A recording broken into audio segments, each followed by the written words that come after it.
Investment സീരീസിന്റെ രണ്ടാമത്തെ വീഡിയോയിലേക്ക് എല്ലാവർക്കും സ്വാഗതം. നമ്മളൊരു ഇൻവെസ്റ്റ്മെന്റ് ചിന്തിക്കുമ്പോൾ നമ്മുടെ മനസ്സിൽ ആദ്യം വരുന്ന ഒന്നാണ് ബാങ്ക് ഡെപ്പോസിറ്റ്. പോണ്ടിച്ചേരി കമ്മത്താൻ തേവേഴ്സ് ബാങ്കിൽ വലിയൊരു ഡെപ്പോസിറ്റ് ഉണ്ട്. ആ കാശിന്റെ ബാങ്കിലേക്ക് ട്രാൻസ്ഫർ ചെയ്യണം. യെസ്, ഇന്നത്തെ നമ്മുടെ ടോപ്പിക് ബാങ്ക് ഡെപ്പോസിറ്റിനെ പറ്റിയിട്ടാണ്. 2017 സർവേ പ്രകാരം ഇന്ത്യയിലുള്ള 95% ആളുകളും ബാങ്ക് ഡെപ്പോസിറ്റിലാണ് ഇൻവെസ്റ്റ് ചെയ്തിരിക്കുന്നത്. അപ്പോൾ എന്തുകൊണ്ടാണ് ആളുകൾക്ക് ഇപ്പോഴും ബാങ്ക് ഡെപ്പോസിറ്റിനോട് ഭയങ്കര ഇഷ്ടം?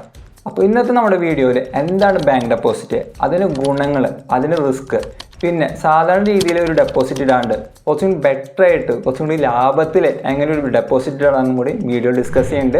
അപ്പോൾ വീഡിയോ മുഴുവനായിട്ട് കാണാൻ ശ്രമിക്കുക. വീഡിയോ സ്റ്റാർട്ട് ചെയ്യാം. It's me Roshan. Welcome to another video.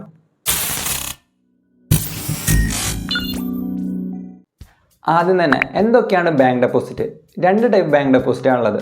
ഒന്ന് ഡിമാൻഡ് ഡെപ്പോസിറ്റ്, 2 ടേം ഡെപ്പോസിറ്റ്. ഈ ഡിമാൻഡ് ഡെപ്പോസിറ്റ് എന്ന് പറഞ്ഞാൽ നമ്മുടെ സേവിങ്സ് അല്ലെങ്കിൽ കറണ്ട് അക്കൗണ്ടിൽ പൈസ ഇടുന്നതിനെയാണ് നമ്മൾ ഡിമാൻഡ് ഡെപ്പോസിറ്റ് എന്ന് പറയുന്നത്. എപ്പോൾ വേണമെങ്കിലും നമുക്ക് പൈസ എടുക്കാൻ സാധിക്കും. അടുത്തത് ടേം ഡെപ്പോസിറ്റ്. ഇതിൽ 2 വരുന്നുണ്ട്. ഒന്ന് ഫിക്സഡ് ഡെപ്പോസിറ്റും 2 റെക്കറിങ് ഡെപ്പോസിറ്റും. ഈ ഫിക്സഡ് ഡെപ്പോസിറ്റ് എന്ന് വെച്ച് കഴിഞ്ഞാൽ ഒരു വലിയൊരു എമൗണ്ട് ഒറ്റവട്ടം ഇൻവെസ്റ്റ് ചെയ്യണതിനാണ് ഫിക്സഡ് ഡെപ്പോസിറ്റ് അല്ലെങ്കിൽ FD എന്ന് പറയുന്നത്. അടുത്തത് റെക്കറിങ് ഡെപ്പോസിറ്റ്, അതായത് ചെറിയൊരു എമൗണ്ട് എല്ലാ മാസം ഇൻവെസ്റ്റ് ചെയ്യണം. ഇതിനെയാണ് നമ്മൾ റെക്കറിങ് ഡെപ്പോസിറ്റ് അല്ലെങ്കിൽ RD എന്ന് പറയുന്നത്. പക്ഷേ ഒട്ടുമിക്ക ആളുകൾക്കും ഫിക്സഡ് ഡെപ്പോസിറ്റ് ഇടാൻ ഭയങ്കര ഇഷ്ടമാണ്. അപ്പോൾ എന്താണ് അതിന് ഗുണങ്ങൾ ഒന്ന് ചെക്ക് ചെയ്യാം.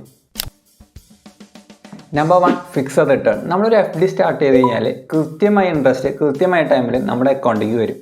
Number 2, risk. മറ്റുള്ള ഇൻവെസ്റ്റ്മെൻറ്റ് വെച്ച് കമ്പയർ ചെയ്യുമ്പോൾ FDക്ക് വളരെ റിസ്ക് കുറവാണ്. Number 3, liquidity.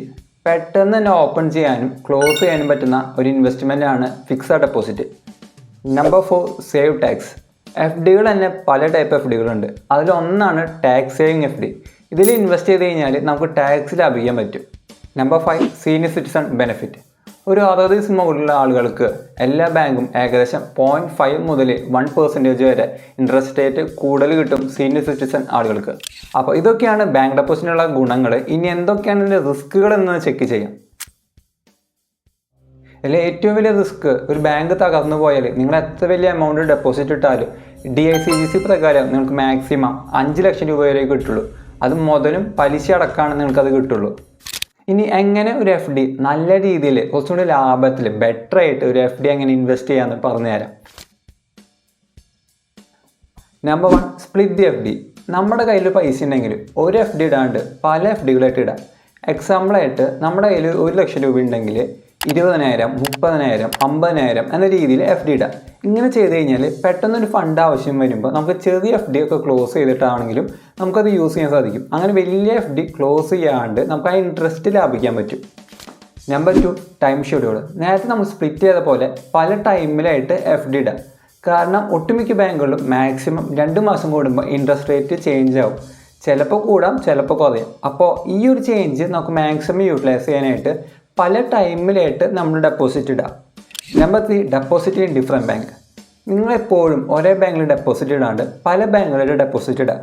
എക്സാമ്പിളായിട്ട് നിങ്ങളുടെ കയ്യിൽ ഒരു 10 ലക്ഷം രൂപ ഉണ്ടെങ്കിൽ 5 ലക്ഷം രൂപ A ബാങ്കിൽ ഡെപ്പോസിറ്റ് ഇടാം, ബാക്കിയുള്ള 5 ലക്ഷം B ബാങ്കിൽ ഡെപ്പോസിറ്റ് ഇടാം. ഇങ്ങനെ ചെയ്ത് കഴിഞ്ഞാൽ ഉപകാരം ഏത് ബാങ്കിലാണ് കൂടുതൽ ഇൻട്രസ്റ്റ് അറിയാൻ സാധിക്കും. കൂടാണ്ട് ഒരു ബാങ്ക് തകർന്നാലും നമുക്ക് 5 ലക്ഷം രൂപ നേരത്തെ പറഞ്ഞ പോലെ DICGC പ്രകാരം നമുക്ക് കിട്ടും. അപ്പോൾ നമുക്ക് റിസ്ക് കുറയും പല ബാങ്കിലായിട്ട് ഡെപ്പോസിറ്റ് ഇട്ട് കഴിഞ്ഞാൽ. അപ്പോൾ ഇതൊക്കെയാണ് ബാങ്ക് ഡെപ്പോസിറ്റിനെ പറ്റി മസ്റ്റായിട്ട് അറിഞ്ഞിരിക്കേണ്ട കാര്യങ്ങൾ. അപ്പോൾ നിങ്ങൾ ഡൗട്ടും കാര്യങ്ങളുണ്ടെങ്കിൽ ജസ്റ്റ് ഒന്ന് കമൻറ്റ് ചെയ്യുക. വീഡിയോ ഇഷ്ടപ്പെട്ടാൽ ലൈക്ക് ചെയ്യുക. ഒപ്പം നമ്മുടെ ചാനൽ ഒന്ന് സബ്സ്ക്രൈബ് ചെയ്യുക. അപ്പോൾ അടുത്തൊരു വീഡിയോയുമായിട്ട് കാണാം. It's me Roshan signing out.